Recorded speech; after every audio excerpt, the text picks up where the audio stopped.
The hallmark sound of bluegrass banjo playing is in the right hand. We use a series of roll patterns to get that effect. Roll patterns are basically a systematic way of using the thumb, index, and middle fingers over and over again. There are 5 that we would like to look at this time. The first one, in example 10, is called the forward roll. Now, the forward roll is the motion from the thumb, index to the middle, that is towards the floor. In its very, very basic format, a forward roll would be thumb on the 5th string, index on the 3rd, and then middle on the 1st. That motion, thumb, index, middle, is what we would call a forward roll. And you would want to repeat that evenly many, many times like this.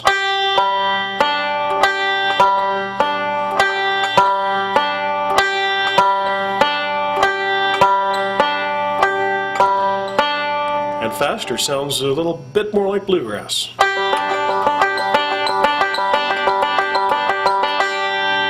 The only problem with this roll is that our measures are normally 4 counts each, and it's difficult to divide 3 into 4 evenly. So to even that out, we make a measure like this. We'll take the thumb and start it on the 3rd string. Then middle will be on the 1st string. Then we will do 2 forward rolls.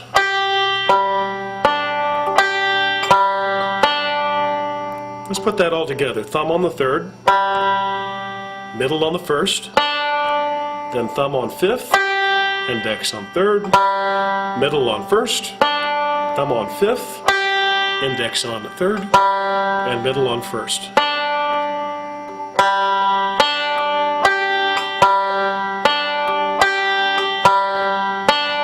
That's what we would call the forward roll pattern. Watch it again.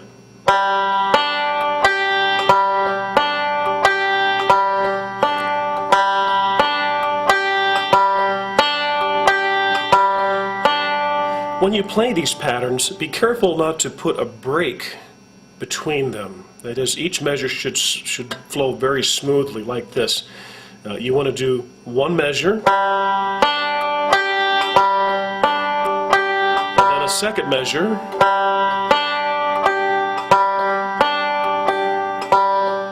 without stopping. Not like this.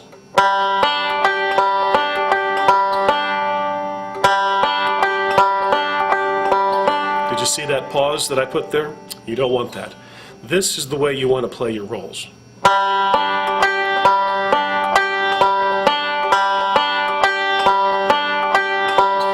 And faster, this sounds great.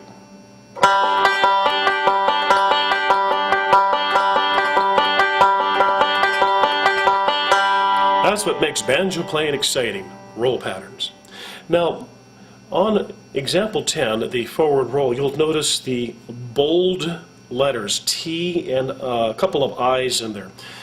Those are notes that you want to push harder. For example, here is the measure without those accented notes.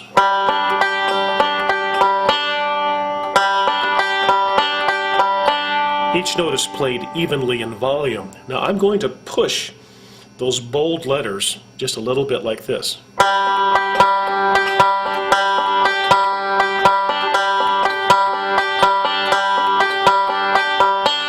The reason for doing that is that's generally where the melody is going to flow.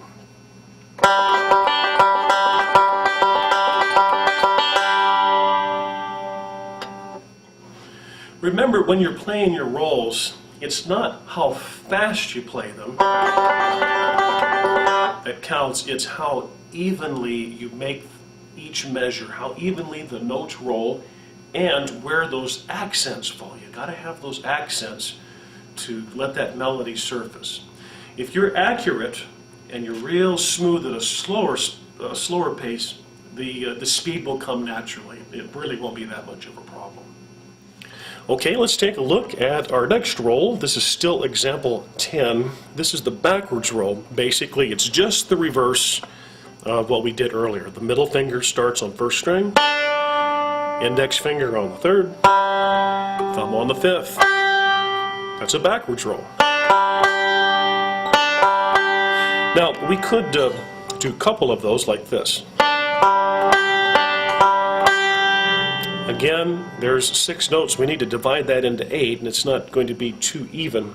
So we'll add an extra middle and index at the end of that roll, like this. Let me do 2 measures of the backward roll slowly. And notice they're going to be played evenly, but you will be able to tell when the next roll starts. Here's the backwards roll, 2 measures of it.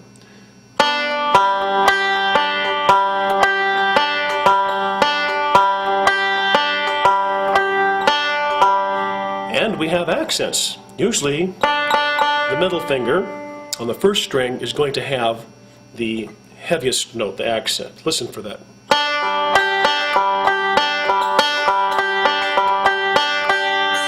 And faster.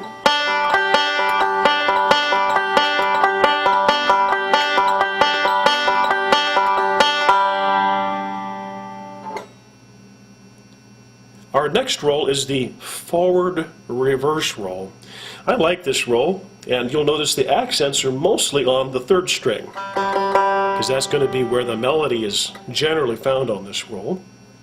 Thumb starts on third string, index on second, middle on the first, then the thumb goes to the top, and then we go backwards. Middle on first, index on second, thumb on the third, and one final middle finger on the first string to give us a total of 8 counts. Watch that again. Third string, second, middle, on the first, thumb on the fifth, middle, index on second, third, middle. So we have the forward motion on the next middle, we break it, and then we reverse it. That's why it's called the forward and reverse. The forward reverse roll. Here it is all together slowly.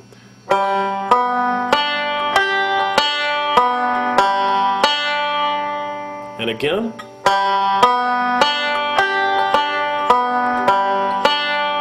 Now here are 2 measures of this roll, but very smoothly together, no pauses.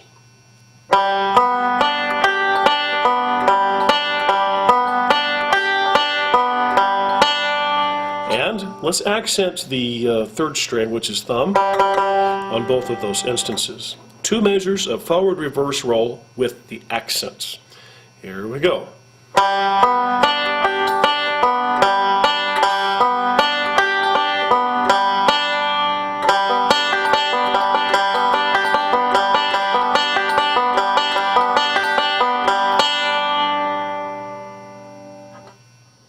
As you're playing your rolls, check your right arm. Make sure you're resting it on the arm rest, and you're keeping your wrist curved just a little bit up and away from the bridge. Be sure you're not touching the bridge as you're playing. Also, are you resting your ring and middle or little pinky on the top of the banjo? You want to make sure your hand stays steady. It's all too often I'll have a beginner and their hands will start raising up off the top of the banjo. You want to keep that solid. Everything should be solid, and all the motion should be from the fingers. All the motion is from the fingers. That keeps everything nice and clean and even.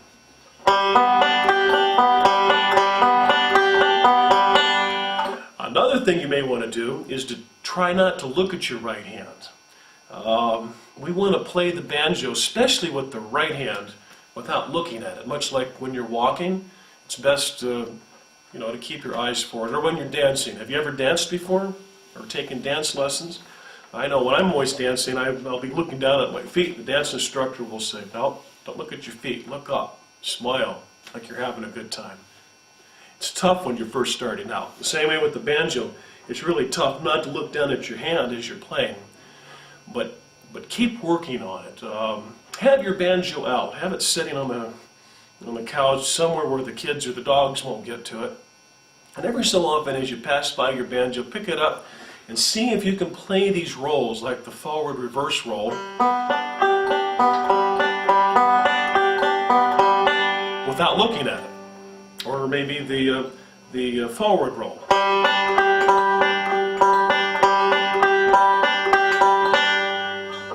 You want to get away from looking at that right hand. And if your forearm is resting on this arm piece and your fingers are anchored down on the top of the banjo, that shouldn't be too much of a problem.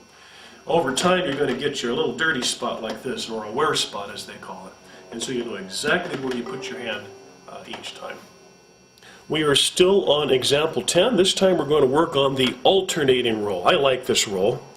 The thumb will start on third string, then the index will start on the second, thumb goes all the way to the top on the fifth, and your middle finger comes off on the first, and that's pretty much it. Third string, second, fifth on the thumb, and the middle on the first. Now let's do two of those.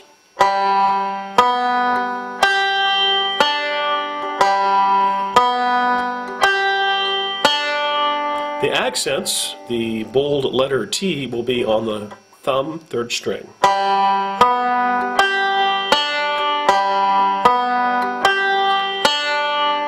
A little faster, it sounds like this.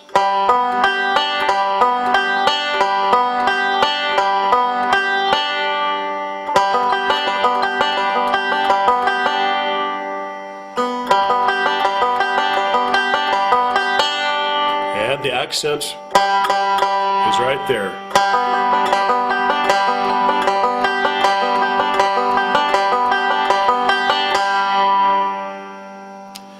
The final roll on example 10 is called the Foggy Mountain Roll, mainly because Earl Scruggs popularized it with the song Foggy Mountain Breakdown.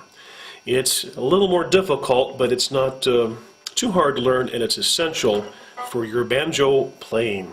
Index finger starts on the second string, middle finger on the first string. Now, this is the tricky part. You bring your thumb all the way down to the second string, and the middle again on the first string. Watch that again.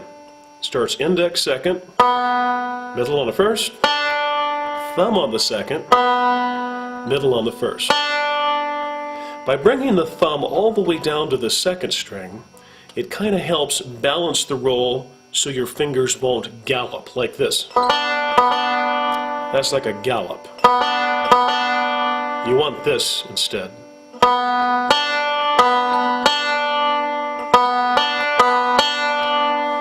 Plus, that's a nice melody note. It's a good melody possibility with the thumb on the second string.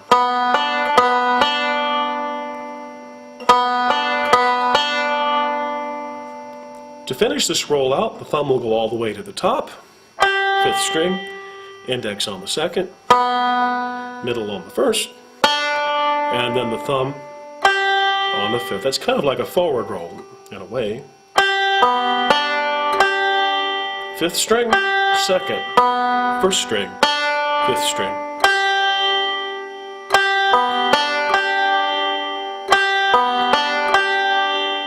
Now put all of those together, you got this. Index, middle, thumb down on the second, middle, thumb on fifth, index on the second, middle on the first, thumb on the fifth.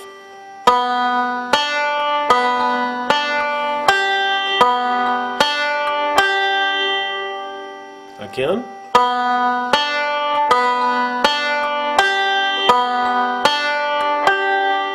Well, you better make sure you have your right hand down. Don't have it floating up like this. You've got to keep that down and solid so you make sure you get the right strings with the right fingers.